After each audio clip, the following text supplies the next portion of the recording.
இன்றைக்கி மே 1 உழைப்பாளர் தினம். கடின உழைப்பு அப்படின்னு சொன்னாலே ஞாபகம் வருவது சீமான் அண்ணா அவர்கள் மட்டும்தான். அண்ணனுக்கு உழைப்பாளர் தின வாழ்த்துக்கள். தேர்தல் ரிசல்ட் வருவதற்கு இன்னும் 2 நாள் தான் இருக்குது.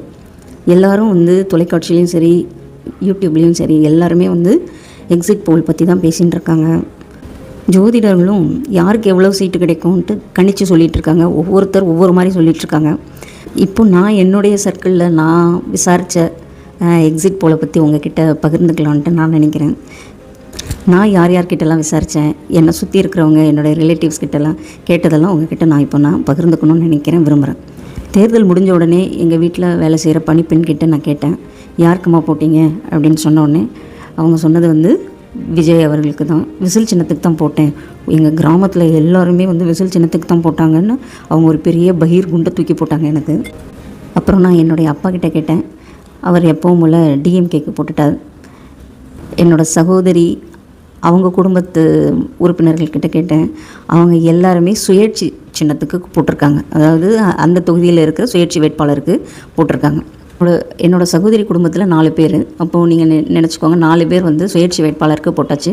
ஒன்று எங்கள் அப்பா, எங்கள் வீட்டில் 3 ஓட்டு, என் பையனையும் சேர்த்து 3 ஓட்டு நாம் தமிழருக்கு. அதுக்கு அடுத்து என்னுடைய பக்கத்து வீட்டில் இருக்கிற அப்பார்ட்மெண்ட்டில் இருக்கிற ஒரு தோழி அவங்கக்கிட்ட கேட்டப்போ அவங்க ஃபஸ்ட்டு சொல்கிறதுக்கு கொஞ்சம் தயங்கினாங்க. அதுக்கப்புறம் நாங்கள் எப்போவுமே அரசியல் அவ்வளோவா பேசினது கிடையாது.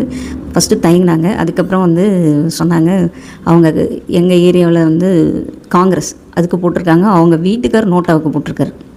அப்புறம் ஒரு இன்ட்ரெஸ்டிங்கான ஒரு தகவலையும் சொன்னாங்க. என்னென்னா, அவரோட தம்பி அமெரிக்காவில் இருக்காங்க. அவர் தன்னுடைய சகோதரியையும் அம்மாவையும் நாம் தமிழருக்கு போட சொல்லி கேட்டிருக்காங்க. ஆனால் அவங்களும் அவங்க கணவரும் அவங்க கணவர் நோட்டாவுக்கும் இவங்க கை சின்னத்துக்கும் போட்டிருக்காங்க. அடுத்து இன்னொரு தோழி அவங்க அரசு பள்ளியில் வேலை பார்க்குறாங்க, டீச்சராக. அவங்கக்கிட்ட கேட்டப்போ அவங்க என்ன சொன்னாங்கன்னா, இந்த தடவை நான் யாருக்குமே போடலப்பா, நான் நோட்டாவுக்கு தான் போட்டேன் அப்படின்னாங்க. அப்புறம் இன்னொன்று சொன்னாங்க, இந்த தகவலை சொல்லலாமா என்னன்னு தெரியல, என்னுடைய கூட வேலை செய்கிறவங்களும் நிறைய பேர் நோட்டாவுக்கு தான் போட்டதாக சொன்னாங்க. திமுக அதிமுக 2 கட்சி மேலேயும் அவங்களுக்கு ஒரு அதிருப்தி இருந்ததாக சொல்கிறாங்க அவங்க. அதனால் அவங்க இந்த தடவை நோட்டாவில் போட்டதாக சொல்கிறாங்க. இப்படி ஒவ்வொருத்தங்க ஒவ்வொரு விதமாக போட்டிருக்காங்க. வருகின்ற 4ஆம் தேதி தெரிஞ்சிடும் யார் ஜெயிக்க போகிறான்ட்டு. கண்டிப்பாக அண்ணன் சீமான் அவர்கள் கண்டிப்பாக ஜெயிக்கணும். எல்லாம் வல்ல இயற்கை அவருக்கு துணையாக நிற்கணும். நம்மளுடைய எண்ணம் நிறைவேறணும்.